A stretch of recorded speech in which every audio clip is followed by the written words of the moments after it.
கர்த்தருடைய பரிசுத்த நாமத்துக்கு மகிமை உண்டாவதாக. செவ்வாய்க்கிழமை காலையிலே உங்களை சந்திப்பதில் மிகுந்த சந்தோஷம். இந்த நாளுடைய ஆசீர்வாதத்துக்காக ஒரு வேத பதிவு வாசிப்போம். அது எரேமியா தீர்க்கதரிசனம் 31ஆம் அதிகாரம் 31ஆம் வசனம். இதோ நாட்கள் வரும் என்று கர்த்தர் சொல்கிறார், அப்பொழுது இஸ்ரவேல் குடும்பத்தோடும் யூதா குடும்பத்தோடும் புது உடன்படிக்கை பண்ணுவேன். கவனிங்க, இஸ்ரவேல் மக்கள் பாவம் செய்து மீறுதலுக்குட்பட்டு அவர்கள் மனம் போன போக்கிலே போய் வாழ்ந்து தெய்வத்தோடு செய்த உடன்படிக்கையை அவர்கள் உடைத்து போட்டார்கள். ஆகவே அவர்கள் புறஜாதியிடத்திலே, அசிரியரிடத்திலே, மோவாபியரிடத்திலே விற்று போடப்பட்டார்கள்.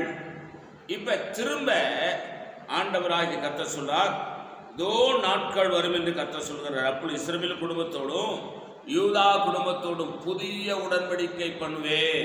அல்லேலூயா. இந்த புதிய உடன்படிக்கை தான் கர்த்தராகிய இயேசு கிறிஸ்து என்றைக்கு இந்த பூமியிலே பிறந்தாரோ உங்களோடும் என்னோடும் தேவன் புதிய உடன்படிக்கை செய்திருக்கிறார்.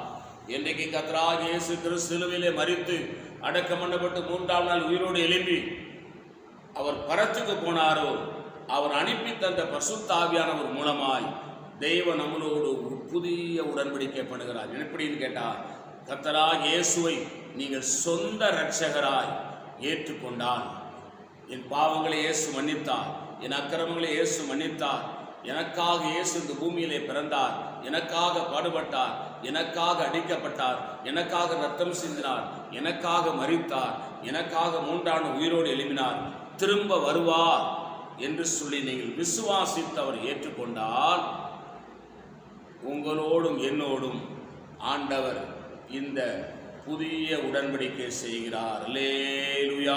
இதுதான் புதிய உடன்படிக்கை. நான் உங்களுக்கு ஆட்சிப்பிக்கிறேன். பரிசுத்த பிதாவே, இந்த காலங்களுக்காய் ஸ்தோத்திரம். இது எங்களோடு என்னோடு பேசின நல்ல வார்த்தைகளுக்காய் ஸ்தோத்திரம். இந்த கிருபை நேர்ந்த வார்த்தைகளை எங்களுக்கு நீ ஆசீர்வதித்தார். இயேசு நாமத்தில் வேண்டிக் கொள்கிறோம் பிதாவே, ஆமென்.